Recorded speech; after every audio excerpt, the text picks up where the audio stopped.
Atentos porque la trama que ha consumido en secreto las entrañas del FC Barcelona y que solo ahora emerge a la luz pública tras una operación de contraespionaje digna de los servicios de inteligencia más depurados, orquestada meticulosamente por la mente calculadora y paciente de Hansi Flick, comienza no con un estruendo, sino con el susurro casi imperceptible de una inconsistencia, una diminuta fisura en el hermetismo sagrado del vestuario culé que, partiendo de una simple sospecha convertida en una corazonada persistente en el estómago del estratega alemán, terminó por desvelar una red de traición y filtración que amenazaba con socavar los cimientos mismos del proyecto deportivo en una de las temporadas más cruciales y definitorias para el club azulgrana, una temporada de transición y ambición renovada donde cada punto en Liga, cada avance en Champions, cada decisión táctica adquiría un peso específico monumental, y donde Flick, heredero de un legado complejo y bajo la lupa de una afición famélica de éxitos, comprendió que su batalla no se libraría únicamente en los céspedes de la Liga o en los templos europeos, sino en las sombras de la ciudad deportiva, en los pasillos donde los susurros viajan más rápido que los balones,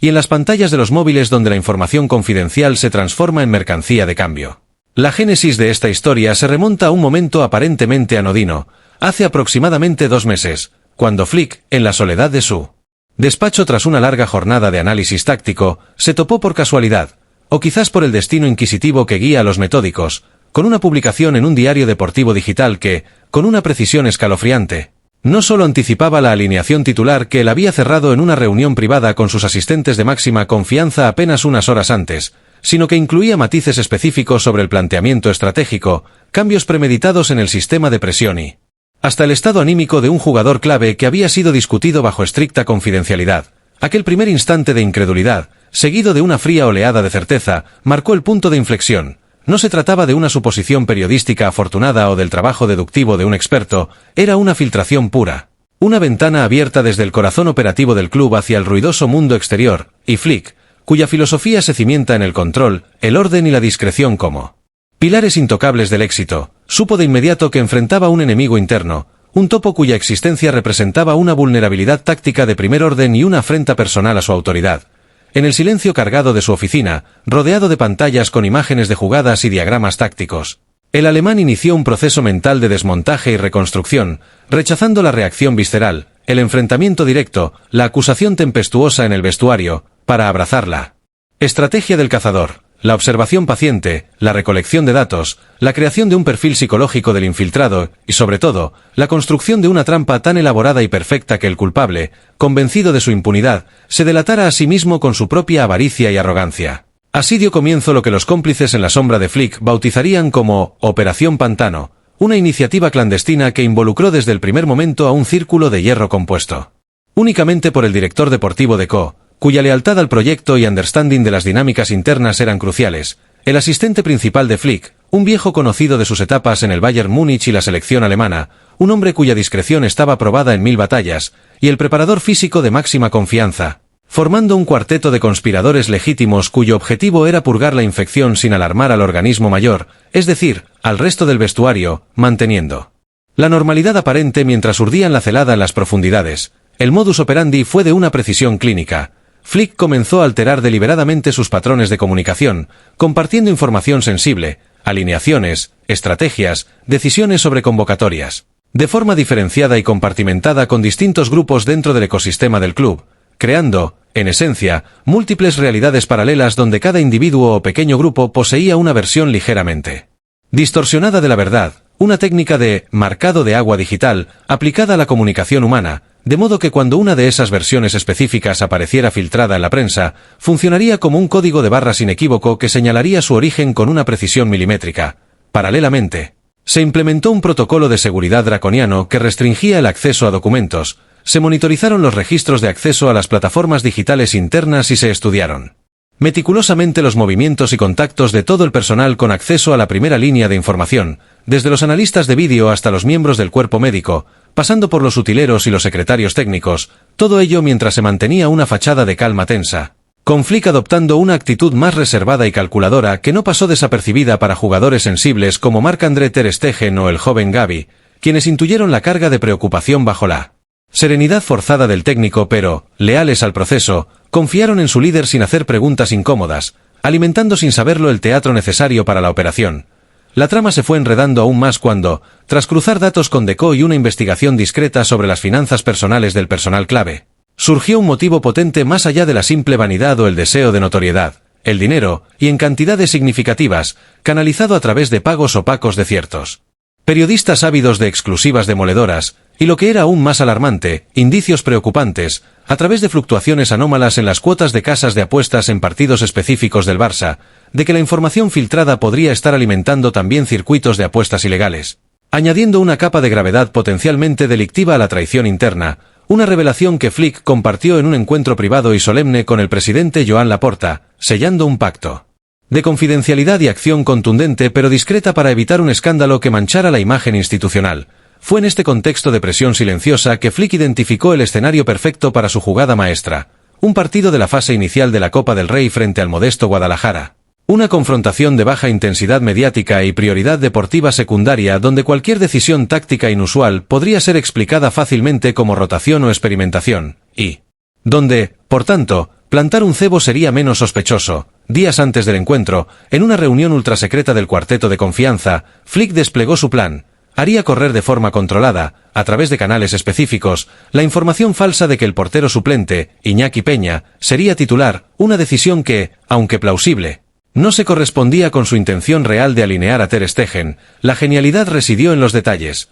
A un primer grupo, digamos, ciertos miembros del cuerpo técnico con acceso restringido, se les hizo creer que la decisión era puramente técnica, basada en dar minutos a un guardameta que necesitaba ritmo. A un segundo círculo, quizás algún miembro de la delegación, se les insinuó que existía una pequeña molestia física de Ter Stegen que se quería prevenir.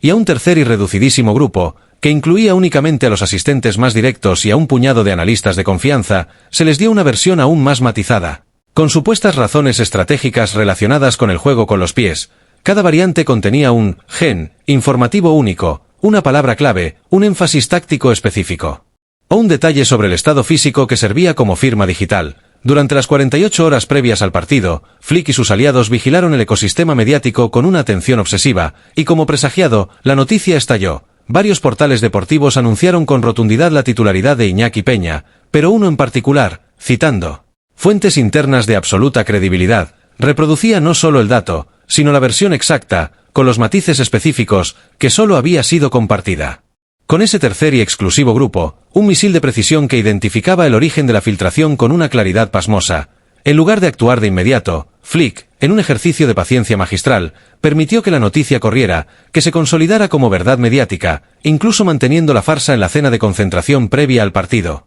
donde los jugadores comentaban entre sorprendidos y resignados la supuesta rotación, mientras el técnico alemán mantenía su inexpresividad característica, una máscara de granito que ocultaba la satisfacción del cazador viendo a su presa acercarse al cepo. La hora de la verdad llegó en el vestuario del estadio, justo antes del calentamiento, cuando Flick, tras pedir el depósito de todos los dispositivos móviles fuera de la sala, una medida inusual que elevó la tensión a niveles palpables,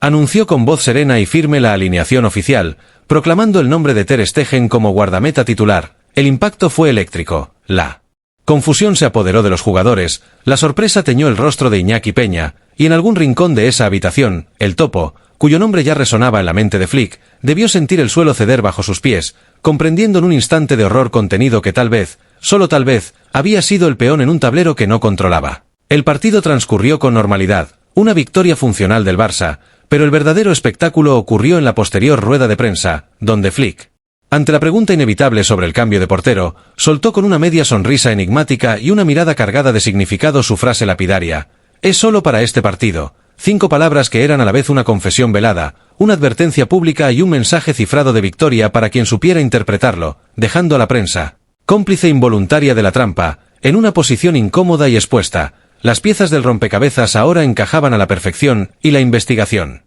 interna, con las pruebas irrefutables en la mano, se estrechó como un lazo alrededor del cuello del culpable. No era un jugador, ni un miembro histórico del cuerpo técnico, sino una figura cuya presencia discreta y acceso omnímodo a la información lo hacían ideal para el rol. Marc Vilanova, un analista de vídeo de 32 años, brillante en su trabajo, apreciado por su ojo clínico para el detalle táctico, pero acosado por deudas contraídas en desastrosas inversiones en criptomonedas, lo que lo había convertido en un activo fácil de comprar para redes periodísticas y, posiblemente, para intermediarios de apuestas. Enfrentado en un despacho a Flick, Deco y un representante legal del club, con el peso de las evidencias, el rastreo de sus comunicaciones, el cruce de sus movimientos con los tiempos de las filtraciones, su perfil financiero, sobre la mesa, Vilanova se derrumbó y confesó la totalidad de sus actos, su cooperación con periodistas a cambio de pagos y su conciencia del daño causado. El desenlace fue rápido y silencioso. Se le ofreció la salida voluntaria, por motivos personales, para evitar el escándalo público y acciones legales mayores, una solución pragmática que protegía al club de un titular devastador. Pero la obra de Flick no terminó con la purga. Implementó de inmediato una revolución en la seguridad interna, compartimentando la información táctica como secretos de Estado, retrasando al máximo el anuncio de las alineaciones y estableciendo protocolos de comunicación que convertían el vestuario en una fortaleza digital, medidas que, pese a alguna resistencia inicial por la percepción de un ambiente de desconfianza, han demostrado su eficacia con el cese total de las filtraciones y una racha de resultados positivos que muchos dentro del club atribuyen, en parte, a la recuperación de un espacio sagrado de privacidad y confianza. Las ondas expansivas, sin embargo, continúan. El club ha iniciado acciones discretas contra los periodistas implicados y ha presentado una denuncia confidencial ante la Liga sobre irregularidades en las apuestas, destapando una red subterránea que probablemente afecta a más clubes, mientras Flick ha emergido de esta crisis no solo como un estratega futbolístico, sino como un líder capaz de librar y ganar las guerras invisibles, enviando un mensaje contundente de que la lealtad y la confidencialidad son monedas no negociables en su proyecto, una lección dura que redefine las reglas de engagement en el fútbol moderno y perexpuesto, donde la información es el activo más valioso y su protección, la primera línea de defensa para cualquier aspiración a la grandeza.